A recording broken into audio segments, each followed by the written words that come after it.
दोस्तों, आप लोगों का अपना चैनल 24 स्टडी वाला पर स्वागत है। दोस्तों, आज हम आप लोगों को एसएससी घटना चक्र जीएस के इस बुक में जो भारत का भूगोल का सब्जेक्ट था, उस सब्जेक्ट में आप लोगों को पर्वत, दर्रा और झील के टॉपिक को पढ़ाऊंगा। इसके पहले के जितने टॉपिक थे सारे टॉपिक को पढ़ा दिए हैं। जो विद्यार्थी उन वीडियो को नहीं देखे हैं वे हमारे चैनल के प्लेलिस्ट में जाकर उसे देख सकते हैं। चलिए दोस्तों, शुरू करते हैं इस सेशन को। हम आ जाते हैं पर्वत, दर्रा और झील।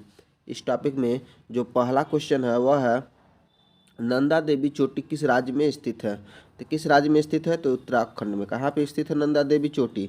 तो उत्तराखंड में स्थित है। इसके बारे में देख लेते हैं। तो नंदा देवी चोटी जो है बृहद हिमालय पर्वत श्रृंखला में भारत के उत्तराखंड राज्य में स्थित है। यह भारत के सर्वोच्च चोटियों में से एक है। इसकी ऊंचाई जो है 7,816 मीटर है। कितना है? 7,816 मीटर है। यह पूरा क्षेत्र जो है नंदा देवी राष्ट्रीय उद्यान घोषित है किया जा चुका है। यूनेस्को द्वारा वर्ष 1988 में से प्राकृतिक महत्व की विश्व धरोहर के रूप में संरक्षित किया गया। अगला क्वेश्चन है, नंदा देवी चोटी किस राज्य में स्थित है? तो किस राज्य में स्थित है? तो उत्तराखंड में हो जाएगा। कहाँ पे? उत्तराखंड में हो जाएगा। उत्तर और दक्षिण भाग को कौन सी पर्वत श्रृंखला पृथक करती है? तो वह हो जाएगा विंध्य। विंध्य जो पर्वत श्रृंखला है जो उत्तर दक्षिण भाग को अलग करती है। तो भौगोलिक रूप से विंध्य पर्वत श्रृंखला जो है उत्तर भारत को दक्षिण भारत से पृथक करती है, अर्थात यह पर्वत श्रृंखला जो है उत्तरी मैदान और प्रायद्वीपीय भारत के मध्य विभाजक रेखा है। कौन सा पर्वत जो है विशालकाय पिरामिड जैसा दिखाई देता है और इसका एक समतल शिखर क्षेत्र तथा दो चोटियां हैं? तो वह हो जाएगा कामेट पर्वत। कौन सा हो जाएगा? कामेट पर्वत। इसके बारे में देख लेते हैं। तो कामेट पर्वत जो है विशालकाय पिरामिड जैसा दिखाई देता है और इसका एक समतल शिखर तथा दो चोटियां हैं। यह पर्वत जो है भारत के गढ़वाल क्षेत्र में नंदा देवी पर्वत के बाद सबसे ऊंचा पर्वत शिखर है। यह उत्तराखंड जिले के चमोली जिले में तिब्बत की सीमा के निकट स्थित है। आगे देखते हैं दोस्तों, अगला क्वेश्चन है, निम्नलिखित में से सबसे पुरानी पर्वत श्रृंखला कौन सी है? तो सबसे पुरानी जो पर्वत श्रृंखला है वो है अरावली। कौन सी हो जाएगी? अरावली। भारत की सबसे पुरानी पर्वत श्रृंखला जो है अरावली पर्वत श्रृंखला है। इसका विस्तार जो है गुजरात से लेकर दिल्ली तक है। इसकी सर्वोच्च चोटी का नाम है गुरु शिखर है। क्या नाम है?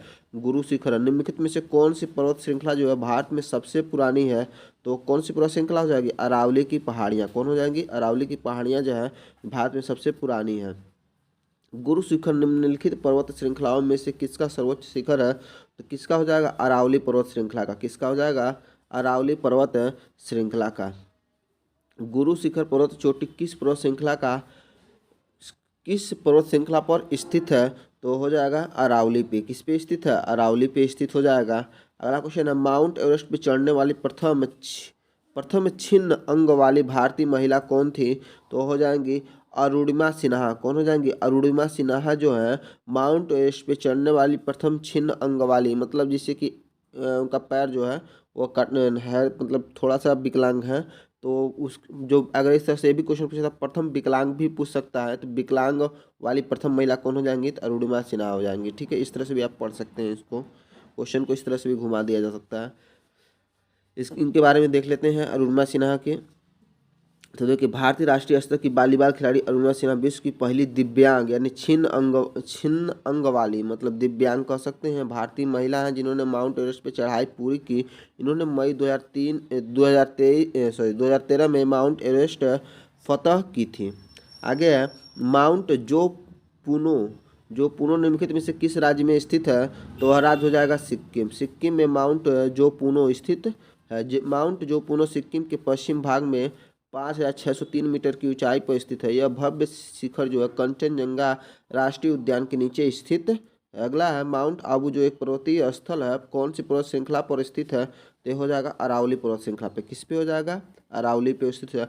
माउंट आबू नामक पर्वतीय स्थल जो है अरावली पर्वत श्रृंखला पर स्थित है। इसका विस्तार जो है मुख्य रूप से राजस्थान में है। माउंट आबू राजस्थान के सिरोही जिले में स्थित है। यह समुद्र तल से लगभग 1219 मीटर की ऊंचाई पर स्थित है। निम्नलिखित विकल्पों में से कौन सी जो है भारत की हिमालय की सबसे ऊंची पर्वत चोटी है? तो हो जाएगी कंचनजंगा। कौन हो जाएगी? कंचनजंगा। इसके बारे में देख लेते हैं। प्रश्नानुसार भारत में हिमालय की सबसे ऊंची पर्वत चोटी जो है कंचनजंगा है। ऊंचाई जो है 8,598 मीटर है। कंचनजंगा भारत में हिमालय की दूसरी सबसे ऊंची चोटी है। भारत में हिमालय की सबसे ऊंची पर्वत चोटी जो है माउंट गार्डविन ऑस्टिन या केटू है। इस पर्वत चोटी की समुद्र तल से ऊंचाई जो 8,611 मीटर है। निम्नलिखित में से कौन सी हिमालय पर्वत लेह के उत्तरी भाग से तिब्बत की सीमा तक फैली हुई है, जिसमें दिगर ला और खारदुंग ला दर्रे शामिल हैं? तो क्या हो जाएगा इसमें? तो ये हो जाएगा आपका लद्दाख पर्वतमाला। क्या हो जाएगा? लद्दाख पर्वतमाला। इसके बारे में देख लेते हैं। तो लद्दाख पर्वतमाला जो है ट्रांस हिमालय पर्वतीय क्षेत्र के एक महत्वपूर्ण पर्वत श्रेणी है जो लेह के उत्तरी भाग से तिब्बत की सीमा तक फैली हुई है।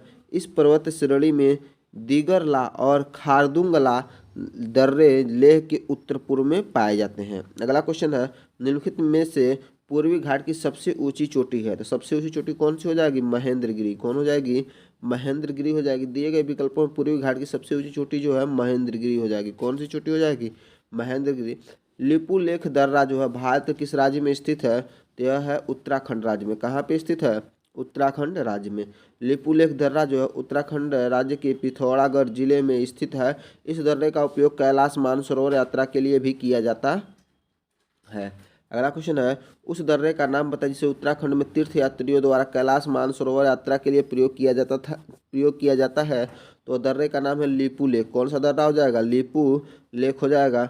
निम्नलिखित में से किस पर्वत श्रृंखला में महेंद्रगिरी सबसे ऊंची चोटियों में से एक है? तो हो जाएगा पूर्वी घाट। पूर्वी घाट में महेंद्रगिरी है सबसे ऊंची चोटियों में से एक है। आगे है, महेंद्रगिरी जो है पूर्वी घाट की सबसे ऊंची चोटी जो है महेंद्र घाट जो है पूर्वी घाट की सबसे ऊंची चोटी 1501 मीटर की चोटी है।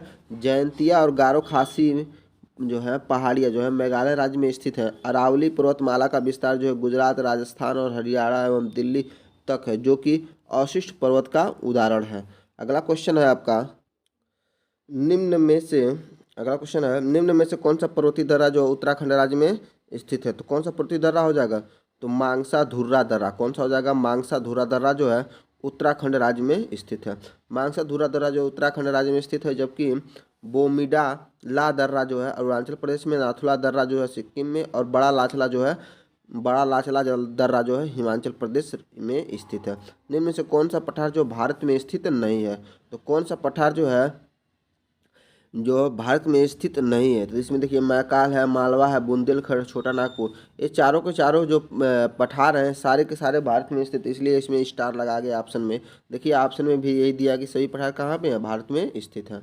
महादेव पहाड़ियाँ मुख्य रूप से किस राज्य में फैली हुई हैं? तो महादेव पहाड़ियाँ जो है वह मध्य प्रदेश राज्य में फैली हैं। कहाँ पे? मध्य प्रदेश राज्य में महादेव पहाड़ियों की श्रृंखलाएँ जो है मध्य प्रदेश में पाई जाती हैं। दक्कन का पठार एक त्रिकोणीय आकार का पठार है और उत्तर में पर्वत श्रेणी से घिरा है। तो किस पर्वत श्रेणी से घिरा हो जाएगा? सतपुड़ा। किससे हो जाएगा? सतपुड़ा। दक्कन का पठार एक त्रिकोणीय आकार का पठार है और उत्तर में यह सतपुड़ा पर्वत से घिरा हुआ है। पूर्व पश्चिम की सीमा जो है क्रमशः पूर्वी घाट और पश्चिमी घाट द्वारा निर्धारित होती है। आगे देखते हैं, निम्नलिखित में से कौन सी पहाड़ियाँ जो है मेघालय में स्थित नहीं है? तो कौन सी पहाड़ियाँ मेघालय में स्थित नहीं है? तो वो है जावडी। कौन सी पहाड़ी? जावडी। इसके अलावा जयंतिया, खासी, गारो जो है मेघालय में स्थित है। जो आपका जावडी या जावदी है पहाड़ी, ये तमिलनाडु में स्थित है। इसके आगे गारो, खासी, जयंतिया जो है मेघालय में स्थित है।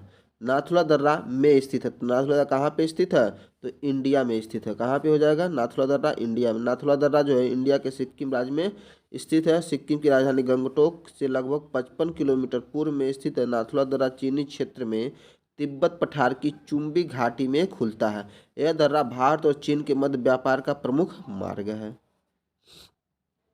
नाथुला दर्रा भारत को इसके किस पड़ोसी देश से जोड़ता है? तो किस पड़ोसी देश से जोड़ेगा? तो चीन से जोड़ेगा। अभी जस्ट हम लोग ऊपर देखे हैं। बुर्जिल दर्रा जो है निम्नलिखित में से किस राज्य में स्थित है? तो किस राज्य में स्थित है? तो बुर्जिल दर्रा आपका जम्मू कश्मीर राज्य में स्थित है। कहाँ पे? जम्मू कश्मीर राज्य में स्थित है। बुर्जिल दर्रा जो श्रीनगर और गिलगित को जोड़ता है, यह जम्मू कश्मीर केंद्र शासित प्रदेश में स्थित है। निम्नलिखित में कौन सी पर्वत श्रृंखला जो है भारत, पाकिस्तान और चीन तक फैली हुई है? तो वह हो जाएगा काराकोरम। कौन हो जाएगा? काराकोरम। आगे देखते हैं दोस्तों, काराकोरम पर्वत श्रृंखला का विस्तार जो पाकिस्तान, भारत और चीन में क्रमशः गिलगिट, बाल्टिस्तान, लद्दाख और सिंजियांग क्षेत्रों तक है। पर्वतों में से पर्वतमाला का संस्कृत नाम कृष्णगिरी है, यानी काला पहाड़ मिलता है। भारत की सबसे छोटी पर्वत जो है चोटी माउंट गार्डविन ऑस्टिन या केटू या काराकोरम श्रेणी में स्थित है। गलियारा जिसे अटल सुरंग के नाम दिया गया है, दर्रा से गुजरता है। किस दर्रा से गुजरता है? तो रोहतांग दर्रा से गुजरता है। किस दर्रा से? रोहतांग दर्रा से। दिसंबर 2019 में प्रधानमंत्री नरेंद्र मोदी ने हिमाचल प्रदेश में स्थित रोहतांग दर्रे यानी रोहतांग गलियारे का नाम पूर्व प्रधानमंत्री अटल बिहारी वाजपेयी के नाम पर अटल सुरंग रखे जाने की घोषणा की। अटल सुरंग जो है रोहतांग दर्रे से गुजरता है। 3000 मीटर की ऊंचाई पर निर्मित यह दुनिया की सबसे लंबी राजमार्ग सुरंग है। इसकी लंबाई जो है 9.02 किलोमीटर है। यह सुरंग जो है पूरे साल मनाली को लाहौर स्पीति घाटी से जोड़ती है। इससे पूर्व क्या है, यह घाटी भारी बर्फबारी के कारण लगभग 6 महीने तक अलग थलग रहती थी। दिसंबर 2019 में हिमाचल प्रदेश में रोहतांग गलियारे दर्रे का नाम बदलकर क्या रखा गया है? तो रखा गया है अटल सुरंग। क्या रखा गया है? अटल सुरंग। निम्नलिखित में से किस दर्रे को जम्मू और श्रीनगर को जोड़ने वाले गेटवे के रूप में जाना जाता है? तो दर्रे का नाम है बनिहाल दर्रा। कौन सा दर्रा है? बनिहाल। बनिहाल दर्रा जो है जम्मू और श्रीनगर को जोड़ने वाले गेटवे के रूप में जाना जाता है। यह दर्रा जो है पीर पंजाल श्रेणी में स्थित है। जवाहर सुरंग जो है बनिहाल दर्रे में स्थित है। निम्नलिखित में से कौन सा जो है पीर पंजाल श्रेणी पर स्थित एक दर्रा है? तो वह हो जाएगा बनिहाल। कौन हो जाएगा? बनिहाल हो जाएगा। हिमाचल प्रदेश में एक बड़ा पर्यटक आकर्षक स्थल है, तो कौन सा है? तो वह हो जाएगा आपका रोहतांग दर्रा। रोहतांग दर्रा जो है हिमाचल प्रदेश में बड़ा पर्यटक आकर्षण का स्थल है। रोहतांग दर्रा जो है हिमाचल प्रदेश से एक बड़ा पर्यटक आकर्षण स्थल हो जाएगा। अगला क्वेश्चन है, एक तरफ श्रीनगर दूसरी तरफ कारगिल और लेह के बीच एक महत्वपूर्ण सड़क संपर्क है, तो कौन सा हो जाएगा? तो जोजिला हो जाएगा। कौन सा हो जाएगा? जोजिला हो जाएगा। एक तरफ श्रीनगर दूसरी तरफ कारगिल और लेह के बीच जोजिला एक महत्वपूर्ण सड़क संपर्क है। दर्रा जो उत्तराखंड और तिब्बत को जोड़ता है और गंगोत्री के उत्तर में स्थित है, तो हो जाएगा मूलिंगला। कौन सा हो जाएगा? मूलिंगला हो जाएगा। मूलिंगला दर्रा जो उत्तराखंड और तिब्बत को जोड़ता है और गंगोत्री के उत्तर में स्थित है। जोजिला दर्रा जो है श्रीनगर को लेह से जोड़ता है और शिप्रा दर्रा जो हिमाचल प्रदेश में स्थित है। आगे निम्नलिखित युग्मों में से कौन सा युग्म जो है पहाड़ी दर्रों के संदर्भ में सही है? तो कौन सा सही है? तो यहाँ पे देखिए, तो बोमिडला हिमाचल प्रदेश, ये आपका गलत हो जाएगा। इसके आगे देखते हैं दोस्तों, इसमें नाथुला जो है अरुणाचल प्रदेश से भी गलत है। ये आपका लिपू लेक जो है उत्तराखंड में, ये आपका सही हो जाएगा। यही बस सही होगा। इसके बारे में देख लेते हैं, सही जो सुमेलित हो जाएगा। तो बोमिडला जो है अरुणाचल प्रदेश में, नाथुला जो है सिक्किम में, लिपू लेक जो है उत्तराखंड में और रोहतांग जो है हिमाचल प्रदेश में। हिमाचल प्रदेश में कौन सा हो जाएगा? रोहतांग। निम्नलिखित में से कौन सा जो है लंबवत विस्तार की दृष्टि से हिमालय के 3 समांतर श्रेणियों में से एक नहीं है? तो कौन सा नहीं है? तो वह हिमशिखा नहीं है। इसके अलावा हिमाद्री, हिमाचल और शिवालिक जो है ये तीनों समांतर श्रेणियों में से हैं, लेकिन जो हिमशिखा है वो नहीं है। हिमशिखा जो है लंबवत विस्तार की दृष्टि से हिमालय के 3 समांतर श्रेणियों में से नहीं है, एक नहीं है। लंबवत विस्तार की दृष्टि से हिमालय की 3 समांतर श्रेणियाँ हिमाद्री या महान हिमालय, बृहद हिमालय और हिमाचल या लघु हिमालय या शिवालिक या बाह या उप हिमालय के नाम से इसको जाना जाता है। निम्नलिखित में से कौन सा जो है भारत और चीन के बीच स्थित एक पहाड़ी दर्रा है? तो हो जाएगा काराकोरम दर्रा। कौन सा दर्रा हो जाएगा? काराकोरम दर्रा हो जाएगा। काराकोरम दर्रा भारत और चीन के बीच स्थित एक पहाड़ी दर्रा है। इस दर्रे की समुद्र तल से ऊंचाई जो है 5540 मीटर है। निम्नलिखित में से कौन जो है भारत के लेक डिस्ट्रिक्ट के रूप में जाना जाता है? तो लेक डिस्ट्रिक्ट के रूप में नैनीताल को जाना जाता है। किसको जाना जाता है? नैनीताल को।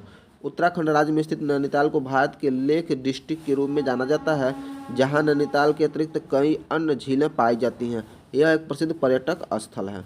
आगे देखते हैं दोस्तों, आगे आपका पूर्वी पर्वत श्रृंखला के रूप में जानी जाती है। तो कौन जानी जाती है पूर्वी पर्वत श्रृंखला के रूप में? तो पटकाई पहाड़ियाँ। पटकाई पहाड़ियाँ जो है पूर्वी पर्वत श्रृंखला के रूप में जानी जाती हैं। पटकाई पहाड़ियाँ पूर्वी पर्वत श्रृंखला के रूप में जानी जाती हैं। यह बर्मा के साथ भारत के उत्तर पूर्वी सीमा पर स्थित है। अगला क्वेश्चन है, तवांग और लौहासा को जोड़ने वाले दर्रे का नाम क्या है? तो उस दर्रे का नाम है बुमला दर्रा। कौन सा हो जाएगा? बुमला दर्रा जो है तवांग और लौहासा को जोड़ने वाले दर्रे का नाम है। तवांग और लौहासा को जोड़ने वाले दर्रे का नाम क्या है? बुमला दर्रा। बोर्रा गुफाएं जो हैं भारत के पूर्वी घाट पर निम्नलिखित पहाड़ियों में से किस पहाड़ी पर स्थित है? तो किस पहाड़ी पर स्थित है? तो अनंतगिरी पहाड़ी पर स्थित है। कहाँ पे? अनंतगिरी पहाड़ी पे स्थित है। तो बोर्रा गुफाएं जो है भारत के पूर्वी तट पर अनंतगिरी पहाड़ी पर स्थित है। ये गुफाएं जो है चूना पत्थर की बनी है। किसकी बनी है? चूना पत्थर की बनी है। अगला क्वेश्चन है, हिमालय की सबसे बाहरी पर्वत श्रेणी कौन सी है? तो सबसे बाहरी पर्वत श्रेणी जो है वह है शिवालिक। कौन सी हो जाएगी? शिवालिक हो जाएगी। हिमालय की सबसे बाहरी पर्वत श्रेणी जो है शिवालिक है। यह हिमालय के सबसे नवीनतम भाग है। इसका निर्माण जो है प्लायोसीन युग में 5 से 1.7 मिलियन वर्ष पूर्व हुआ था। इसकी ऊंचाई लगभग जो है 1100 से 1200 मीटर के मध्य है। हिमालय की सबसे बाहरी श्रृंखला कौन सी है? तो सबसे बाहरी जो श्रृंखला वह है शिवालिक। कौन सी हो जाएगी? शिवालिक हो जाएगी। आगे देखते हैं दोस्तों, आगे है आपका हिमालय की सबसे बाहरी पर्वत या श्रेणी कौन सी हो जाएगी? तभी जस्ट ऊपर हम लोग देखें कौन सा हो जाएगा? शिवालिक। कौन सा हो जाएगा? शिवालिक हो जाएगा। निम्नलिखित में से किस हिमालय क्षेत्र को शिवालिक के नाम से जाना जाता है? तो किसको जाना जाता है शिवालिक के नाम से? तो बाह्य हिमालय को शिवालिक के नाम से जाना जाता है। किसको? बाह्य हिमालय को। बर्फ से ढकी चोटियों वाली एकमात्र पर्वत श्रृंखला कौन सी हो जाएगी? तो वह हो जाएगा हिमालय। कौन हो जाएगा? हिमालय हो जाएगा। हिमालय जो है बर्फ से ढकी चोटियों में एकमात्र पर्वत श्रृंखला है। यह ध्रुवीय क्षेत्रों के बाद पृथ्वी पर सबसे बड़ा हिम आच्छादित क्षेत्र है जो विश्व जलवायु को भी प्रभावित करता है। हिमालय की वर्ष पर्यंत हिमांच्छित श्रेणियां और इनके हिमनद सदावाहिनी नदियों के स्रोत है, जिससे भारत, पाकिस्तान, नेपाल और बांग्लादेश को महत्वपूर्ण जल संसाधन उपलब्ध होते हैं। अगला क्वेश्चन है, दुनिया की दूसरी सबसे ऊंची चोटी पर्वत है जो केटू है, निम्नलिखित में से कौन सी पर्वत श्रृंखला पर स्थित है? तो किस पर्वत श्रृंखला पर स्थित है? तो पूर्वी काराकोरम पर्वत श्रृंखला पे। किस पे? पूर्वी काराकोरम पर्वत श्रृंखला पे स्थित है केटू। दुनिया की दूसरी सबसे ऊंची चोटी जो है केटू जो है माउंट गार्डविन ऑस्टिन पूर्वी काराकोरम पर्वत श्रृंखला पर स्थित है। समुद्र तल से इसकी ऊंचाई जो 8611 मीटर है। नीलगिरी पहाड़ियों की दक्षिण छोर पर स्थित है दर्रे को क्या कहते हैं? तो उस दर्रे को क्या कहते हैं? दक्षिण छोर पर स्थित नीलगिरी पहाड़ियों के दर्रे को तो उसको कहते हैं पलक्कड़ की खाड़ी। क्या कहते हैं? पलक्कड़ की खाड़ी। नीलगिरी के पहाड़ियों के दक्षिण छोर पर स्थित है दर्रे को पाल घाट या पलक्कड़ की खाड़ी या पलक्कड़ दर्रा कहा जाता है। यह जो दर्रा है यह तमिलनाडु के कोयम्बटूर के केरल के पलक्कड़ जिले से जोड़ता है। अगला क्वेश्चन है, पश्चिम और पूर्वी घाटों का मिलन कहाँ पर होता है? तो कहाँ पे होता है? तो नीलगिरी पहाड़ियों में होता है। कहाँ पे? नीलगिरी की पहाड़ियाँ जो है भारत के दक्षिणी भाग में स्थित है। कहाँ पे? दक्षिणी भाग में स्थित है। यह एक पर्वत ग्रंथि है जहाँ पे पूर्वी घाट और पश्चिमी घाट का मिलन होता है। इसे ब्लू पर्वत के नाम से जाना जाता है। नीलगिरी का सर्वोच्च शिखर जो है दोदा बेट्टा है। क्या है? दोदा बेट्टा है, जो इसका लंबाई जो है 2637 मीटर है, जो कि दक्षिण भारत का दूसरा सर्वोच्च शिखर है। दक्षिण भारत का पश्चिमी घाट का सर्वोच्च शिखर जो है अनाई मुड्डी है। क्या है? अनाई मुड्डी है, जिसका लंबाई जो है वह है 2695 मीटर है, मतलब इसकी हाइट, और ये केरल राज्य में स्थित है। निम्नलिखित पहाड़ियों में से किसे ब्लू पर्वत के नाम से जाना जाता है? तो ब्लू पर्वत के नाम से जाना जाता है नीलगिरी पहाड़ियों को। किसको? नीलगिरी की पहाड़ियों को ब्लू पर्वत के नाम से जाना जाता है। किस राज्य में दक्कन के पठार की सबसे ऊंची चोटी अनाईमुड्डी स्थित है? तो वह स्थित है केरल राज्य में। कहाँ पे? केरल राज्य में अनाईमुड्डी स्थित है। पश्चिमी घाट की सबसे ऊंची चोटी का नाम क्या है? सबसे ऊंची चोटी का नाम है अनाईमुड्डी। क्या नाम है? अनामुड्डी। आगे देखते हैं दोस्तों, सह्याद्री पर्वत श्रृंखला का अन्य नाम क्या है? तो उसका अन्य नाम है पश्चिमी घाट। क्या नाम है? पश्चिमी घाट। इसके बारे में देख लेते हैं। तो सह्याद्री पर्वत श्रृंखला को पश्चिमी घाट के नाम से भी जाना जाता है।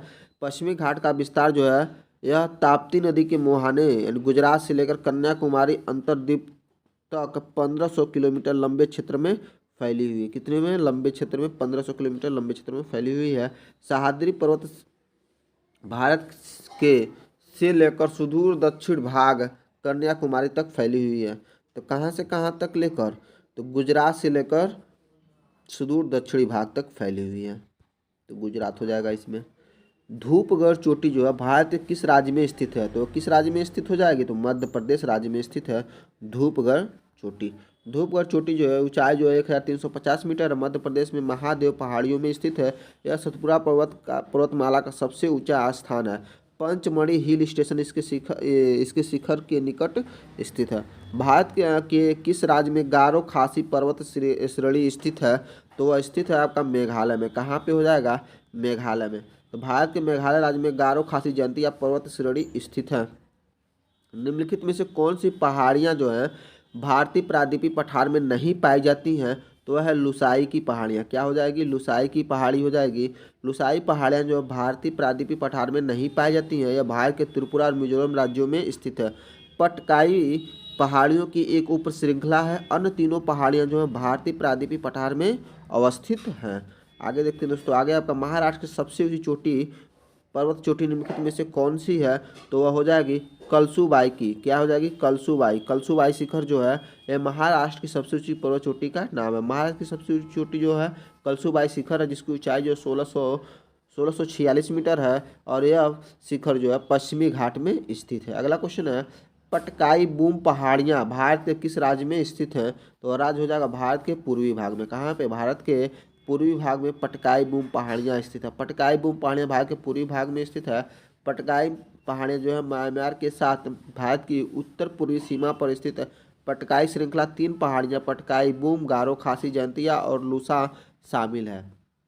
निम्न में से किस राज्य में शत्रुंजय पहाड़ियाँ स्थित हैं? तो वह स्थित है गुजरात राज्य में। किसमें है? गुजरात राज्य में शत्रुंजय पहाड़ी जो है, शत्रुंजय पहाड़ी जो गुजरात राज्य में स्थित है। यह पहाड़ी भावनगर जिले में पालीताना नगर में स्थित है। इस पहाड़ी पर जैनों के प्रख्यात मंदिर स्थित हैं। निम्न में से कौन सी पर्वत श्रृंखला जो है आंध्र प्रदेश में स्थित है? तो हो जाएगी नगरी पर्वत श्रृंखला। कौन सी हो जाएगी? नगरी पर्वत श्रृंखला हो जाएगी। नगरी पर्वत श्रृंखला जो है आंध्र प्रदेश में स्थित है। यह पर्वत श्रृंखला चित्तूर जिले में अवस्थित है। कहाँ पे? चित्तूर जिले में अवस्थित हो जाएगा। आगे देखेंगे दोस्तों। आगे आपका निम्न में से कौन सी पहाड़ी जो है असम में स्थित है? तो कौन सी पहाड़ी असम में स्थित है? तो कार्बी आंगलोंग पहाड़ी। कौन सा हो जाएगा? कार्बी आंगलोंग पहाड़ी जो है यह पहाड़ी जो है असम में स्थित है। कार्बी आंगलोंग पहाड़ियाँ जो है असम राज्य में स्थित है। यह पहाड़ी क्षेत्र जो है खनिज संपदा से भरपूर है। जावड़ी यानी जवादी और सेवरा पहाड़ियाँ तमिलनाडु में स्थित हैं। महेंद्रगिरी की सबसे ऊंची चोटी है, तो सबसे ऊंची चोटी कौन सी हो जाएगी? पूर्वी घाट की। पूर्वी घाट जो है पूर्वी घाट की सबसे ऊंची चोटी महेंद्रगिरी हो जाएगी। महेंद्रगिरी पूर्वी घाट की सबसे ऊंची चोटी है। इसकी लंबाई ऊंचाई जो है 1501 मीटर है। कर्नाटक स्थित जोग प्रपात किस नदी पर स्थित है? तो जोग प्रपात जो है वह कर्नाटक के किस नदी पे स्थित है? तो ये देखिए, पहले सबसे समझिए कि जोग प्रपात है क्या, तो इसके बारे में पहले देख लेते हैं। देखिए, इसका स्पष्ट उत्तर दिया नहीं है, इसलिए इस पे स्टार लगा गया है। आप देख सकते हैं यहाँ पे। तो इसके पहले एक्सप्लेनेशन हम देख लेते हैं। तो जोग या गेरुसप्पा प्रपात जो है कर्नाटक के शिमोगा जिले में शरावती नदी पे स्थित है। देखिए यहाँ पे शरावती नदी का ऑप्शन कहीं पे दिया ही नहीं है, इसीलिए यहाँ पे स्टार लगाया गया है। वर्ल्ड वाटर डाटाबेस के अनुसार चौड़ाई की दृष्टि से भारत का सबसे बड़ा जलप्रपात है। उल्लेखनीय है कि आयतन की दृष्टि से भारत का सबसे बड़ा जलप्रपात कावेरी नदी पर स्थित शिव समुद्रम जलप्रपात है। अगर मान लीजिए वॉल्यूम की दृष्टि से देखा जाएगा तो शिव समुद्रम जलप्रपात हो जाएगा, लेकिन चौड़ाई की दृष्टि से देखा जाएगा तो भारत का सबसे बड़ा जलप्रपात होगा कौन सा हो जाएगा? जोग या गरसप्पा हो जाएगा। आगे देखते हैं दोस्तों। आगे है शरावती नदी पे कौन सा जलप्रपात स्थित है? तो वह हो जाएगा गेरुसप्पा। कौन सा हो जाएगा? गेरुसप्पा हो जाएगा। अगला क्वेश्चन है इसमें, जोग जलप्रपात किस राज्य केंद्र शासित प्रदेश में स्थित है? तो यह आपका राज्य हो जाएगा कर्नाटक राज्य में स्थित है जोग जलप्रपात। देखिए इसका जो आंसर दिया है दोस्तों, ए ऑप्शन ए दिया है। देखिए यहाँ पे ऑप्शन ए दिखा रहा है ना, ए ऑप्शन ए सही नहीं है, क्योंकि ऑप्शन ए में क्या है? पंजाब है, जो कि गलत ऑप्शन दिया गया है। इसका सही आंसर हो जाएगा आपका कर्नाटक। ठीक है, कर्नाटक राज्य में स्थित है। अगला क्वेश्चन है, जोग जलप्रपात जो है किस नदी पर स्थित है?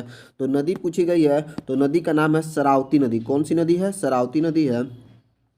जोग प्रपात के पूरे पश्चिमी क्षेत्र में सबसे रोमांचकारी दृश्य है। तो जोग प्रपात जो है यह कर्नाटक के पूरे पश्चिमी प्रांत का सबसे रोमांचकारी दृश्य हो जाएगा। अगला, निम्नलिखित में से कौन सी नदी जो है प्रसिद्ध शिव समुद्रम जलप्रपात बनाती है? तो वह नदी है आपका कावेरी नदी। कौन सी नदी हो जाएगी? कावेरी नदी। कर्नाटक राज्य में स्थित शिव समुद्रम जलप्रपात जो है कावेरी नदी पर स्थित है। किस पे? कावेरी नदी पे स्थित है। भारत का सबसे ऊंचा जलप्रपात या झरना कौन सा, जिसकी ऊंचाई जो है 1493 फीट है? तो यह जो है सबसे ऊंचा हो जाएगा तो कुंचिकल जलप्रपात कर्नाटक में है। ठीक है, कौन सा जलप्रपात होगा? तो कुंचिकल जलप्रपात होगा। इसके आगे हम देख भी लेते हैं इसके बारे में। तो भारत का सबसे ऊंचा जलप्रपात जो होगा कुंचिकल जलप्रपात कर्नाटक में है। यह जलप्रपात की जो ऊंचाई है 1,493 फीट है। अगर ये पूछे कि सबसे बड़ा जलप्रपात होगा क्षेत्रफल के दृष्टि से, तो वह होगा जोगरसोप्पा जलप्रपात। ठीक है, अगर आयतन के दृष्टि से पूछेगा तो कौन होगा? शिव समुद्रम जलप्रपात जो कावेरी नदी पे स्थित है। आगे पूछेगा सबसे ऊंचा जलप्रपात, तो वह हो जाएगा कुंचिकल जलप्रपात। यहाँ पे देखिए विश्व की जलप्रपात की वर्तमान डाटाबेस की स्थिति के अनुसार भारत का सबसे ऊंचा जलप्रपात जो इस समय बताया जा रहा है वह कौन सा हो जाएगा? तो नोहाकालीकई क्या है? नोहाकालीकई मेघालय में स्थित है। किंतु अनेक जो आधिकारिक भारतीय स्रोतों में अभी भी भारत का सर्वाधिक ऊंचा जलप्रपात जो है कुंचिकल ही है। ठीक है, अगला क्वेश्चन आपका हो जाएगा निम्न में से किस भारतीय राज्य में कुंचिकल जलप्रपात स्थित है? तो कुंचिकल जलप्रपात कहाँ पे है? कर्नाटक में है। देखिए सारे के सारे जो भी ठीक ठाक जो जलप्रपात हैं, अधिकतर जलप्रपात भारत के कर्नाटक राज्य में ही स्थित हैं। ठीक है, काइन रेम जलप्रपात किस राज्य में स्थित हो जाएगा? तो यह है मेघालय राज्य में। कौन सा? मेघालय राज्य हो जाएगा। तो काइन रेम जलप्रपात जो है मेघालय राज्य के पूर्वी खासी हिल्स की में चेरापूंजी के पास स्थित है। यह भारत का 7वां सबसे ऊंचा जलप्रपात है। अगला क्वेश्चन है इसमें, निम्नलिखित में से कौन सा भारत का तीसरा सबसे ऊंचा जलप्रपात है? तो तीसरा सबसे ऊंचा जलप्रपात यहाँ पे जो ऑप्शन है उसमें से कोई भी नहीं है। ये क्या हो जाएगा? कोई भी ऑप्शन में नहीं है, इसलिए यहाँ पे स्टार लगाया गया है। क्योंकि जो आपका आंसर इसके थ्रू दिया जो एसएससी ने दिया था तो उसमें इसके बारे में पहले एक्सप्लेनेशन देख लेते हैं हम लोग। तो भारत के संदर्भ में तमिलनाडु में स्थित जो थलियार जलप्रपात है जिसकी ऊंचाई जो है 297 मीटर है, ये भारत का तीसरा सबसे ऊंचा जलप्रपात नहीं है। देखिए क्या है? नहीं है। जबकि प्रश्नगत संदर्भ में विकल्प में जो दिया गया जलप्रपात है, जो भी प्रश्न में दिए गए जो विकल्प है उसके अनुसार ये सबसे ऊंचा जलप्रपात इसमें है विकल्प के अनुसार। और इसी के अनुरूप जो है एसएससी ने मतलब कर्मचारी चयन आयोग ने इस प्रश्न का उत्तर सी माना, जो कि त्रुटिपूर्ण है। ठीक है, लेकिन अगर तीसरा सबसे ऊंचा जलप्रपात पूछा जाएगा तो ये नहीं होगा, थलियार नहीं होगा। ठीक है, अगला क्वेश्चन है, निम्नलिखित नदियों में कौन सी नदी जो है जबलपुर के निकट धुआंधार जलप्रपात का निर्माण करती है? तो उस नदी का नाम है नर्मदा नदी। कौन सा नदी हो जाएगा? नर्मदा नदी। धुआंधार जलप्रपात मध्य प्रदेश के जबलपुर में नर्मदा नदी पर स्थित है। किस नदी पे? नर्मदा नदी पे स्थित है। निम्नलिखित में से कौन सा जो जलप्रपात है मध्य प्रदेश में स्थित है? मध्य प्रदेश में कौन सा जलप्रपात स्थित है? तो इसके बारे में देख लेते हैं। ऑप्शन यहाँ पे हो जाएगा धुआंधार जलप्रपात। कौन सा हो जाएगा? धुआंधार जलप्रपात जो है मध्य प्रदेश के जबलपुर में नर्मदा नदी के तट पर स्थित है। आगे है क्वेश्चन, सिरकी जलप्रपात किस राज्य में है? तो सिरकी जलप्रपात जो है आपका अरुणाचल प्रदेश में। कहाँ पे है? अरुणाचल प्रदेश में है। सिरकी जलप्रपात अरुणाचल प्रदेश में स्थित है। यह जलप्रपात जो है पासी घाट से लगभग 10 किलोमीटर की दूरी पर अवस्थित है। चुलिया जलप्रपात में चंबल नदी पर स्थित है। तो किस राज्य में? तो राजस्थान में। कहाँ पे? चुलिया जलप्रपात जो है राजस्थान में चंबल नदी पर स्थित है। और यह जो है इसी पे जो आपका चुलिया जलप्रपात है जो राजस्थान में चंबल नदी पे स्थित है, यह राणा प्रताप सागर बांध के निकट भी स्थित है। निम्न में से कौन सा जो जलप्रपात है झारखंड में स्थित है? झारखंड में कौन सा जलप्रपात हो जाएगा? तो हुंडरू जलप्रपात। कौन सा हो जाएगा? हुंडरू जलप्रपात। हुंडरू जलप्रपात जो है झारखंड में स्थित है। यह जलप्रपात जो है रांची से 45 किलोमीटर दूरी पर स्थित स्वर्ण रेखा नदी पर स्थित है। इसकी ऊंचाई जो है 98 मीटर यानी 322 फीट है। हुंडरू जलप्रपात किस नदी पर स्थित है? तो ये किस नदी पर हो जाएगी? तो स्वर्ण रेखा नदी। कौन सी नदी हो जाएगी? स्वर्ण रेखा नदी हो जाएगी। आगे देखते हैं दोस्तों, अगला क्वेश्चन है आपका, देखिए निम्नलिखित में से कौन सा जलप्रपात जो है गोवा राज्य में स्थित है? तो गोवा राज्य में कौन सा जलप्रपात हो जाएगा? तो दूध सागर। कौन सा हो जाएगा? दूध सागर जो है गोवा राज्य में स्थित है। इसके अलावा जो भी ऑप्शन में थे उसके बारे में भी देखेंगे। तो जो डुडुमा है वह उड़ीसा राज्य में स्थित है। गोकाक जो है कर्नाटक राज्य में स्थित है। शिव समुद्रम जलप्रपात जो हो जाएगा कर्नाटक राज्य में, और दूध सागर जलप्रपात गोवा में स्थित हो जाएगा। अगला क्वेश्चन है, भाम्बावली वज्रई झरना जो है निम्नलिखित में से किस राज्य में स्थित है? तो यह है महाराष्ट्र राज्य में। किस राज्य में हो जाएगा? महाराष्ट्र में। देखिए भाम्बावली वज्रई झरना महाराष्ट्र राज्य के सितारा जिले में स्थित है। इस झरने की ऊंचाई जो है 1840 फीट है। यानी 560 मीटर है। और उर्मोडी नदी इस झरने से निकलती है। वेनिया जलप्रपात भारत के किस राज्य में स्थित है? तो वह राज्य हो जाएगा मेघालय। मेघालय राज्य में वेनिया जलप्रपात स्थित है। वेनिया जलप्रपात भारत के मेघालय राज्य में स्थित है। कहाँ पे? मेघालय राज्य में स्थित है। भारत की सबसे लंबी जो झील है कौन सी है? तो सबसे लंबी झील पूछा जाएगा तो बेम्बानर झील है। कौन सी झील हो जाएगी? बेम्बानर झील हो जाएगी।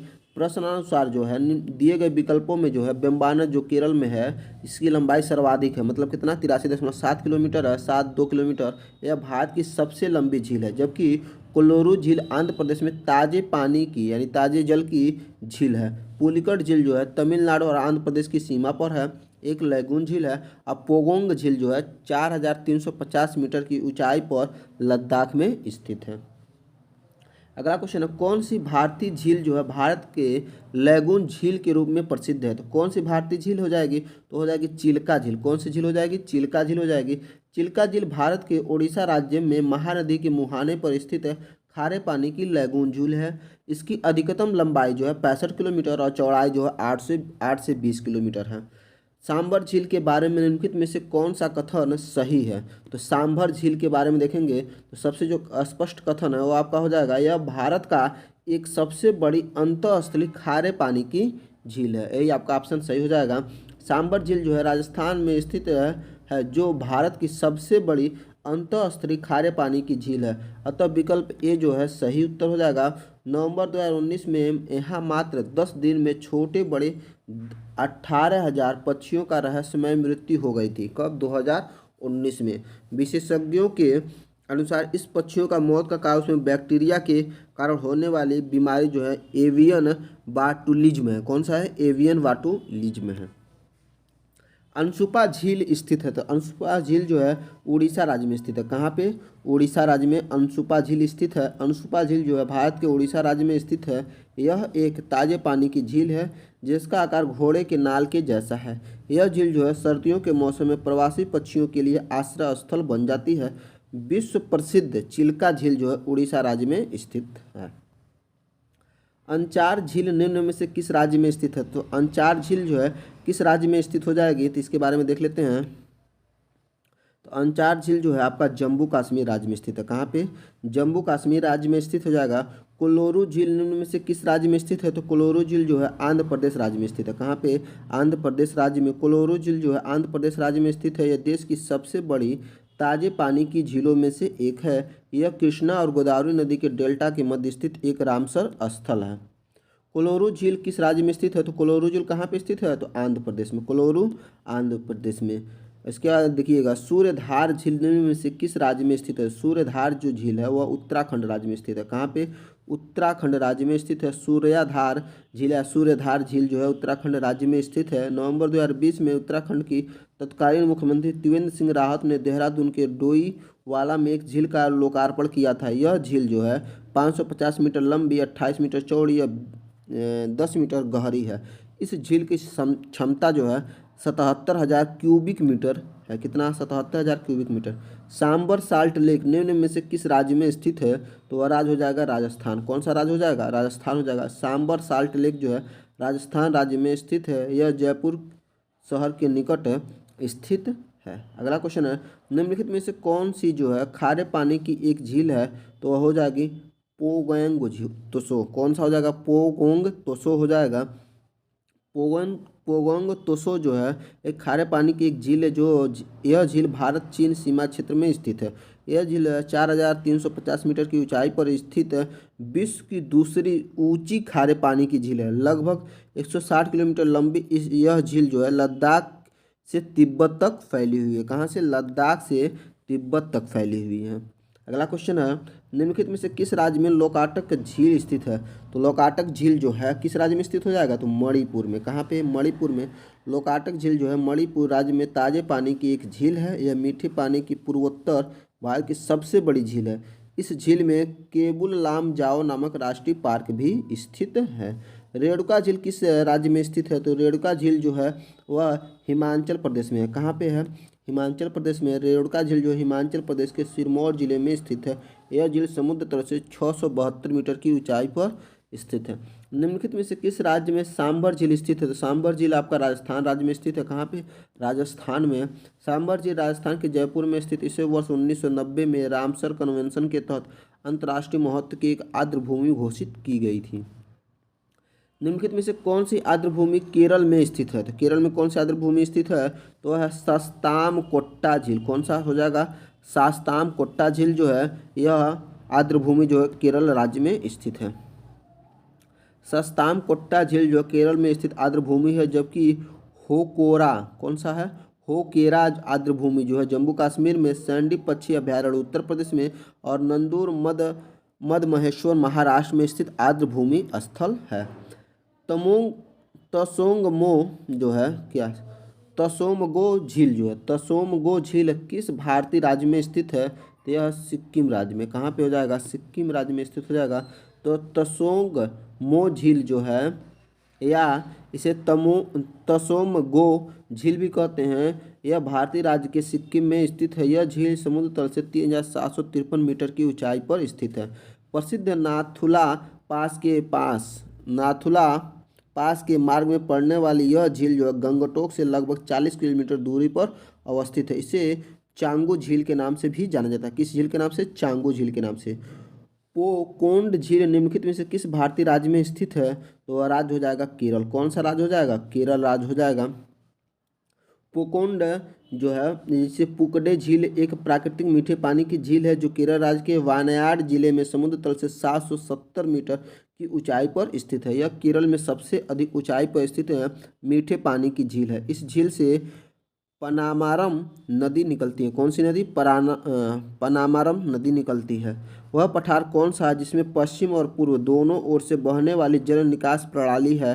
तो हो जाएगा मालवा। कौन सा हो जाएगा? मालवा हो जाएगा। मालवा पठार के पश्चिम और पूर्व दोनों ओर से बहने वाली जल निकास प्रणाली है। इसका पश्चिमी भाग माही नदी द्वारा और मध्य भाग चंबल नदी द्वारा तथा पूर्वी भाग जो है बेतवा नदी द्वारा सिंचित है। इसके अतिरिक्त अन्य नदियाँ जैसे धसान, केर, पार्वती, क्षिप्रा, गंभीर, काली, सिंध आदि जो है मालवा पठार से निकलती हैं। अगला है इसमें, विश्व का एकमात्र तैरता डाकघर किस झील पर स्थित है? ये कौन सा झील हो जाएगा? झील का नाम है देखिए यहाँ पे डल झील। कौन सा झील हो जाएगा? डल झील। इसमें देखिए विश्व का एकमात्र तैरता हुआ डाकघर जो है जम्मू कश्मीर में डल झील पर स्थित है। किस पे? डल झील पे स्थित है। पर्वतों की लगातार श्रृंखला कौन सी है जिसकी उत्पत्ति जो है भारत की समुद्री सीमा के लगभग समानांतर है? तो कौन सी हो जाएगी? तो हो जाएगी पश्चिमी घाट। कौन सी हो जाएगी? पश्चिमी घाट की जो श्रृंखला है वह क्या है? वह समुद्री सीमा के लगभग क्या है? समानांतर है। अगला है, प्रायद्वीप भारत के पश्चिमी तट पर स्थित पश्चिमी घाट पर्वतों की जो लगातार श्रृंखला है वह उत्तर में गुजरात से लेकर दक्षिण में तमिलनाडु तक विस्तृत है। कहाँ तक? तमिलनाडु में विस्तृत है। यह भारत के पश्चिमी समुद्री सीमा के समानांतर स्थित है। इसकी जो है उत्तर से दक्षिण की लंबाई जो है 1500 किलोमीटर है। अगला क्वेश्चन है, दुनिया में किस पर्वत दर्रे पर दुनिया की सबसे ऊंची मोटर वाहन योग्य सड़क है? तो वह है डोंगरीला। कौन सा हो जाएगा? डोंगरीला। इसके बारे में देख लेते हैं। तो प्रश्नगत विकल्पों के अनुसार जो है ये डोंगरीला पर्वत दर्रे जो है इसे माना दर्रा भी कहा जाता है, पर विश्व की सबसे ऊंची मोटर वाहन योग्य सड़क है। जबकि इससे भी ऊंचा मोटर वाहन योग्य सड़क भारत में स्थित है जो कि लद्दाख क्षेत्र के उमलिंगा टाप से होकर गुजरती है। यह सड़क जो है समुद्र तल से 19,300 फीट की ऊंचाई पर स्थित है। इस सड़क का निर्माण जो है सड़क सीमा संगठन BRO द्वारा प्रोजेक्ट हिमांग के तहत किया गया है। ठीक है, तो आप इसका आंसर क्या हो जाएगा? डुंगरीला। कौन सा हो जाएगा? डुंगरीला। इस जो ऑप्शन है ऑप्शन में आपका सबसे ऊंचा है डुंगरीला। आगे देखते हैं दोस्तों, निम्नलिखित में से किसे जो है भारत की विशाल घाटी कहा जाता है? किसे कहा जाता है? तो वह है गांधी कोटा की विशाल घाटी को। गांधी कोटा की विशाल घाटी को भारत का विशाल घाटी कहा जाता है। अगला क्वेश्चन है, इसी में देख लेते हैं एक्सप्लेनेशन इसका। तो गांधी कोटा की विशाल घाटी को भारत की विशाल घाटी कहा जाता है। यह घाटी आंध्र प्रदेश के कडपा जिले में स्थित है। कहाँ पे? कडपा जिले में स्थित है। इस घाटी के नीचे से होकर पेन्नार नदी बहती है। आगे देखते हैं दोस्तों, अगला क्वेश्चन है आपका, विंध्य श्रेणी निम्नलिखित में से किस राज्य में स्थित नहीं है? तो किस राज्य में स्थित नहीं है? तो राज्य हो जाएगा राजस्थान। कौन सा राज्य हो जाएगा? राजस्थान। विंध्य श्रेणी का विस्तार जो भारत के गुजरात राज्य, उत्तर प्रदेश, बिहार, मध्य प्रदेश और छत्तीसगढ़ तक विस्तारित है। विंध्याचल पर्वत श्रेणी जो है उत्तर भारत को दक्षिण भारत से अलग करती है। अगला क्वेश्चन है, पश्चिमोत्तर, उत्तर और पूर्वोत्तर में किस प्रकार के पर्वत को आबद्ध करते हैं? तो क्या हो जाएगा? तरुण वलित पर्वत। क्या हो जाएगा? तरुण वलित पर्वत हो जाएगा। पश्चिमोत्तर, उत्तर और पूर्वोत्तर में तरित तरुण वलित पर्वत को आबद्ध करते हैं। भारत की उत्तरी सीमा का विस्तृत जो है हिमालय भूगर्भीय रूप से युवा के बनावट के दृष्टिकोण से तरुण वलित पर्वत यानी नवीन वलित पर्वत श्रृंखला है। अगला जो टॉपिक है वह है मिट्टी। क्या है? मिट्टी। इस टॉपिक का जो पहला क्वेश्चन है, काली मिट्टी को और किस नाम से जानी जाती है? तो काली मिट्टी को रेगुर मिट्टी के नाम से जानी जाती है। किस मिट्टी के नाम से? रेगुर। काली मिट्टी को स्थानीय रूप से रेगुर या रेगड़ या कपास मिट्टी या उष्णकटिबंधीय चरणोजम आदि के अलग अलग नामों से जाना जाता है। भारत में इस मिट्टी का विस्तार जो है मुख्यतः महाराष्ट्र और साथ में पश्चिमी मध्य प्रदेश से गुजरात आदि के राज्यों में लगभग 5.46 लाख वर्ग किलोमीटर क्षेत्र पर मिलता है। अगला क्वेश्चन है, रेगुर मिट्टी को मिट्टी के नाम से जाना जाता है। किस मिट्टी के नाम से जाना जाता है? तो काली मिट्टी के नाम से जाना जाता है रेगुर मिट्टी को। भारत में लाल मिट्टी सामान्यतः कौन सी क्षेत्र में पाई जाती हैं? तो किस क्षेत्र में पाई जाती हैं लाल मिट्टियाँ? तो यहाँ पे देखिएगा दक्षिण पठार के पूर्वी और पश्चिमी भाग में, दक्षिण पठार के पूर्वी और दक्षिणी भाग में, पश्चिमी नहीं, पूर्वी और दक्षिणी भाग में पाई जाती हैं। लाल मिट्टी का निर्माण जो है जलवायु परिवर्तनों के परिणाम के रवेदार और कायांतरित शैलों के विघटन और नियोजन से होता है। भारत में इसका विस्तार जो है दक्षिण पठार के पूर्वी और दक्षिणी भाग में है। इसके तहत पश्चिमी तमिलनाडु, कर्नाटक, आंध्र प्रदेश, दक्षिण महाराष्ट्र, छत्तीसगढ़, उड़ीसा और छोटा नागपुर के पठार, झारखंड के कुछ भाग सम्मिलित हैं। अगला क्वेश्चन है, मृदा को सर्वग्राही समूह के रूप में जाना जाता है। तो किस मिट्टी को? लाल मिट्टी को। लाल मृदा को सर्वग्राही समूह के रूप में जाना जाता है। इस मृदा में सिलिका और आयरन की बहुलता होती है। किसकी? सिलिका और आयरन की बहुलता होती है। इस मृदा को लाल मिट्टी में फेरिक ऑक्साइड की उपस्थिति के कारण होता है, जो लाल कलर होता है। इसमें आगे है, भारत के पूर्वी और पश्चिमी तटों में पाई जाने वाली मिट्टी है। कौन सी मिट्टी है? तो वह है लैटेराइट मिट्टी। पूर्वी और पश्चिमी तटों पे कौन सी मिट्टी पाई जाती है? लैटेराइट मिट्टी पाई जाती है। भारत के पूर्वी और पश्चिमी तटों पर पाई जाने वाली प्रमुख मिट्टी जो है वो कौन सी मिट्टी हो जाएगी? लैटेराइट। इसके अतिरिक्त इस क्षेत्र में जलोढ़ मृदा भी पाई जाती है। कौन सी? जलोढ़ मृदा भी पाई जाती हैं। प्रायः प्रकृति में रतेली गुण में लवड़ी होती है। कौन सी मिट्टी हो जाएगी? तो शुष्क मिट्टी हो जाएगी। कौन सी मिट्टी हो जाएगी? शुष्क मिट्टी हो जाएगी। निम्नलिखित में से कौन सी मिट्टी जो भारत के उत्तरी मैदानों में पाई जाती है? तो हो जाएगी जलोढ़ जमीन। कौन सी हो जाएगी? जलोढ़ जमीन, जलोढ़ मिट्टी कहते हैं इसको। अगला क्वेश्चन देखते हैं दोस्तों, आगे है आपका, इसमें पहले देख लेते हैं इसका। जलोढ़ मिट्टी जो भारत के उत्तरी मैदानों में पाई जाती है, यह देश के 40% भागों में लगभग 15 लाख वर्ग किलोमीटर क्षेत्र में विस्तृत है। जलोढ़ मिट्टी या दोमट मिट्टी में पोटास, फास्फोरिक एसिड, चूना जैव पदार्थों की प्रचुरता पाई जाती है, परंतु इसमें नाइट्रोजन और ह्यूमस की कमी होती है। आगे देखते हैं दोस्तों, लैटेराइट मृदा आयरन जो होते हैं, लैटेराइट मृदा आयरन और लैटेराइट जो मृदा होती है वो क्या होती है? आयरन और किससे भरपूर होती है? तो आयरन और एल्युमिनियम से भरपूर होती है लैटेराइट मृदा। देखिए यहाँ पे लिखा है लैटेराइट मृदा जो है में आयरन यानी लौह ऑक्साइड और एल्युमिनियम यानी एल्युमिनियम ऑक्साइड की प्रचुरता होती है। लैटेराइट मिट्टियाँ जो हैं आंध्र प्रदेश की अप्रक्षालित मिट्टियाँ हैं जिसकी उर्वरता कम होती है। अगला है, एक गहरी लाल मिट्टी है जो उष्णकटिबंधीय क्षेत्रों में पाई जाती है और अक्सर मेफिक आग्नेय आधार शैल पर विकसित होती है। तो कौन सी हो जाएगी? लैटेराइट। क्या हो जाएगी? लैटेराइट। लैटेराइट एक गहरी लाल मिट्टी है जो उष्णकटिबंधीय क्षेत्रों में पाई जाती है और अक्सर मेफिक आग्नेय आधार शैल पर विकसित होती है। इस मिट्टी की उर्वरता कम होती है और इस मिट्टी में लौह ऑक्साइड और एल्युमिनियम ऑक्साइड की प्रचुरता होती है, परंतु इसमें नाइट्रोजन और फास्फोरिक अम्ल और पोटास और चूना और कार्बनिक तत्वों की कमी होती है। दोआब का क्या मतलब होता है? तो दोआब का जो मतलब होता है, दो नदियों के बीच की जो भूमि होती है उसी को दोआब कहते हैं। दोआब से तात्पर्य दो नदियों के बीच की भूमि से है। यह अत्यधिक उपजाऊ मिट्टी होती है। भारत के कुछ प्रमुख दोआबों में जो विष्ट दोआब है, रचना दोआब और गंगा यमुना दोआब आदि प्रमुख हैं। उत्तरी भारतीय मैदानों की दलदली पट्टी को के नाम से जाना जाता है। तो किस नाम से जाना जाता है? तो वह तराई के नाम से जाना जाता है। उत्तरी भारतीय मैदानों की दलदली पट्टी को तराई के नाम से जाना जाता है। इसके बारे में देख लेते हैं दोस्तों। देखिए, उत्तरी भारतीय मैदानों की दलदली पट्टी को तराई के नाम से जाना जाता है। भावर के दक्षिण में 15 से 30 किलोमीटर चौड़ा दलदली क्षेत्र फैला हुआ है, इसे तराई कहते हैं। क्या कहते हैं? तराई कहते हैं। खादर और भांगर किस मृदा के प्रकार हैं? तो खादर और भांगर जो है काली, क्या हो जाएगा? एलवीएल होगा, काली नहीं होगा, यहाँ पे एलवीएल मिट्टी होगी। यहाँ पे एलवीएल जो मिट्टी होती है वह खादर और भांगर की, और एलवीएल मिट्टी को ही जलोढ़ मिट्टी भी कहा जाता है। तो खादर और भांगर जो होते, भांगर जो है यह एलवीएल यानी जलोढ़ मिट्टी की एक प्रकार होती है। इसके बारे में देख लेते हैं। तो खादर या भांगर जो होते हैं जलोढ़ मृदा के एक प्रकार होते हैं। खादर जो है नवीन जलोढ़ मृदा से अधिक नवीन जलोढ़ मृदा से, जबकि भांगर जो होते हैं पुराने जलोढ़ मृदा से बने होते हैं। भारत का मृदा संरक्षण किस वर्ष में मृदाओं के वैज्ञानिक सर्वेक्षण के लिए स्थापित किया गया था? तो किस वर्ष किया गया था? तो था 1956 में। कब? 1956 में। भारत में मृदा संरक्षण वर्ष 1956 में मृदाओं के वैज्ञानिक और सर्वेक्षण करने के लिए स्थापित किया गया था। इस विभाग ने दामोदर घाटी जैसे कुछ चुने हुए क्षेत्रों में मृदाओं के व्यापक अध्ययन किए। अगला क्वेश्चन, भारत में किस क्षेत्र में शुष्क मृदा पाई जाती हैं?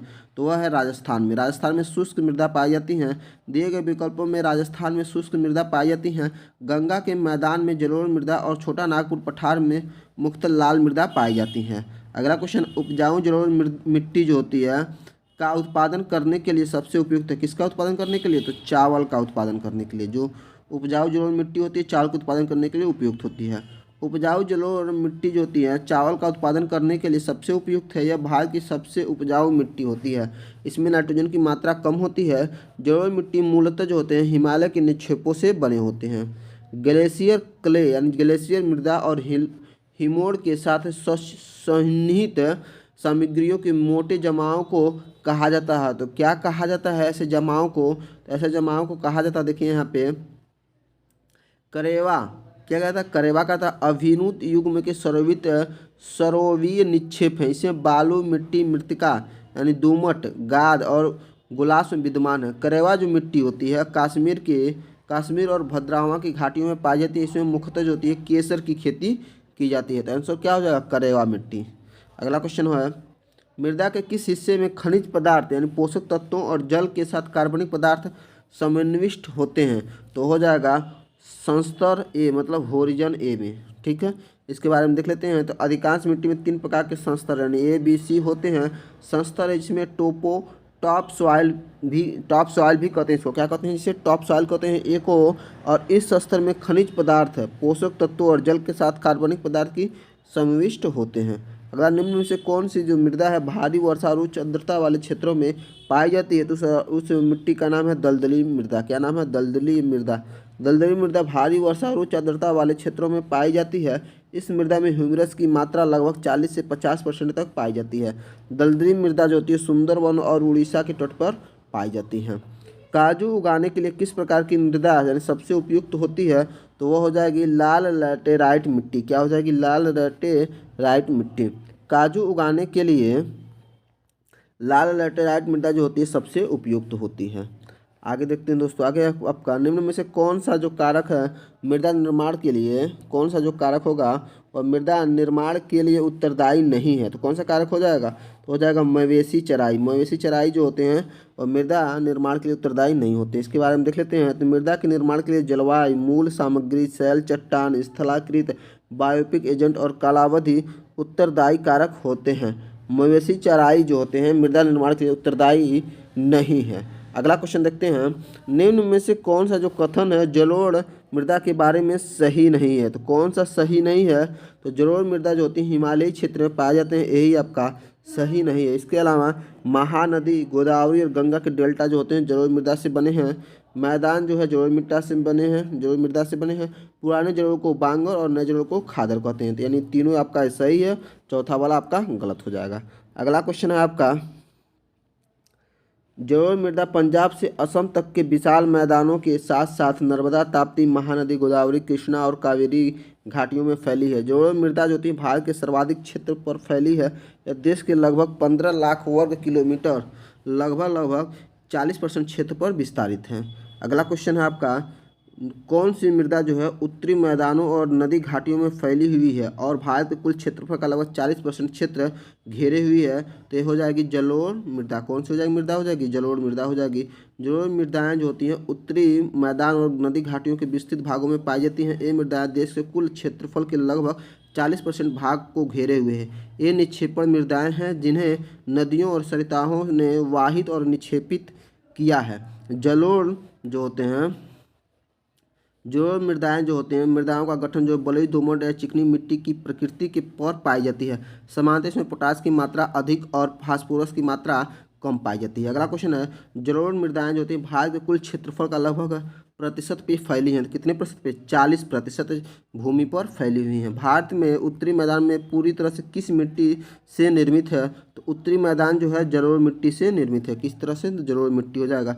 भारत के उत्तरी मैदान पूरी तरह से जलोढ़ मिट्टी से निर्मित है। यह मिट्टी जो है, यह मिट्टी पंजाब से असम तक के विशाल मैदानी भाग के साथ साथ नर्मदा, ताप्ती, महानदी, गोदावरी, कृष्णा और कावेरी नदियों में फैली हुई है। अगला जो टॉपिक हुआ है जलवायु। जलवायु टॉपिक का जो पहला क्वेश्चन हुआ है, भारत के उत्तर पश्चिमी भाग में शीतकाल में निम्नलिखित में से किस कारण वर्षा होती है? तो किस कारण वर्षा होती है? तो है पश्चिमी विक्षोभ के कारण। किसके कारण वर्षा होती है उत्तर पश्चिम भागों में? तो पश्चिमी विक्षोभ के कारण। भारत के उत्तर पश्चिमी भाग में शीतकाल में होने वाली वर्षा जो है पश्चिमी विक्षोभ के कारण होती है। ये अतिरिक्त उष्णकटिबंधीय गर्त होते हैं। इसमें उत्पत्ति जो होती है मुख्यतः भूमध्य सागर एवं अटलांटिक महासागर में होती है, जहाँ से आर्द्रता ग्रहण करते हैं। भारत में किस राज्य में सर्वाधिक वर्षा होती है? तो उस राज्य का नाम है मेघालय। मेघालय राज्य में सर्वाधिक वर्षा होती है। भारत में सर्वाधिक वर्षा प्राप्त करने वाले क्षेत्रों में पश्चिमी घाट, पूर्वी घाट तथा मेघालय हैं। इन क्षेत्रों में 250 सेंटीमीटर से अधिक वर्षा होती है। चेरापूंजी और मासिन राम जैसे सर्वाधिक वर्षा वाले स्थान भी मेघालय राज्य में स्थित हैं। दक्षिण पश्चिमी मानसून से पूर्वी तट की अपेक्षा पश्चिमी तट में ज़्यादा वर्षा क्यों होती है? तो क्यों होती हैं?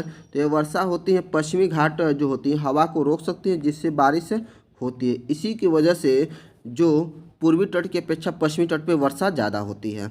अगला क्वेश्चन देखते हैं दोस्तों। अगला है आपका, इसके बारे में यहाँ पे देख लेते हैं कि एक तरह का जो वृष्टि छाया प्रदेश होता है वो भी एक बार हम लोग देख लेंगे इसमें। तो जो पश्चिमी घाट जो होते हैं दक्षिण पश्चिम मानसून पवनों के मार्ग में दीवार की भांति खड़ा, जिस कारण से इस पर्वतमाला के पश्चिमी ढालों पर तथा पश्चिमी तटीय मैदान में भारी वर्षा होती है, जिसके पूर्व में पर्वतें नीचे उतरती हैं और गर्म और शुष्क हो जाती हैं। अतः इसके पूर्व में जो पवनें होती हैं, पवनें होती हैं नीचे उतरती हैं और गर्म और शुष्क हो जाती हैं। अतः इस क्षेत्र में जो वर्षा होती है बहुत कम होती है और यह जो वर्षा जो होती है इसे वृष्टि छाया प्रदेश कहलाती है। यह वर्षा क्या कहलाएगी? वृष्टि छाया प्रदेश वाली वर्षा कहलाएगी। देखिए, छत पे वर्षा जल संचयन शुरू करने वाला पहला भारतीय राज्य कौन सा हो जाएगा?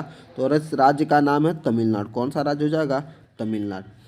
छत पर जल संचय शुरू करने वाला पहला भारतीय राज्य जो है तमिलनाडु है। यहाँ प्रत्येक घर के छत पे रेन वाटर हार्वेस्टिंग सिस्टम लगाना अनिवार्य कर दिया गया है। अगला क्वेश्चन है, कौन कौन कथन जो है सबसे अधिक तरह से बताता है कि शिलांग में प्रति वर्ष लगभग जो है 200 सेंटीमीटर वर्षा क्यों होती है, जबकि चेरापूंजी जो इससे लगभग 30 किलोमीटर दूर है, इसके बीच की सीधी दूरियां प्रतिवर्ष 1250 सेंटीमीटर से अधिक वर्षा होती है। तो इसमें जो इसका जो उत्तर हो जाएगा दोस्तों, यहाँ पे हम डायरेक्ट इसका आंसर देखते हैं।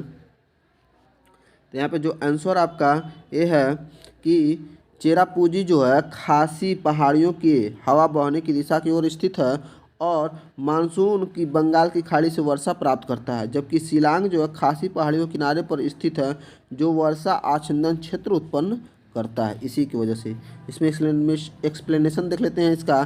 तो इसमें सी में यह बताया गया है कि यह कथन बताता है कि चेरापूंजी जो है खासी पहाड़ियों की हवा की बहने की दिशा की ओर स्थित है और मानसून की बंगाल की खाड़ी से वर्षा प्राप्त करता है, जबकि शिलांग जो है खासी पहाड़ियों के किनारे स्थित है जो वर्षा आच्छादन क्षेत्र उत्पन्न करता है। अगला क्वेश्चन है, भारत में दक्षिण पश्चिमी मानसून का मौसम वर्ष की अवधि क्या है? तो क्या है उस वर्ष की अवधि? तो जून से सितंबर है। क्या है? जून से सितंबर है। भारत में दक्षिण पश्चिम मानसून के मौसम की अवधि जून से सितंबर है। भारत में दक्षिण पश्चिम मानसून की दो शाखाएं बंगाल की खाड़ी और अरब सागर शाखा से वर्षा होती है। भारत में गर्म मौसम यानी गर्मी की अवधि क्या है? तो गर्मी की अवधि क्या है? तो मार्च से मई है। क्या है? मार्च से मई है। प्रश्नगत विकल्प में अगर देखेंगे तो इसमें क्या है? भारत में गर्म मौसम यानी गर्मी की अवधि जो है मार्च से मई है। अगला जो टॉपिक है दोस्तों वह है आपका अपवाह तंत्र, और इस टॉपिक को मैं आप लोगों को अगले वीडियो में पढ़ाऊंगा। अगर आप लोगों को यह चैनल अच्छा लग रहा है तो प्लीज़ चैनल को सब्सक्राइब करके ही जाइएगा और अपने दोस्तों को भी जिसे शेयर जरूर करिएगा। धन्यवाद दोस्तों।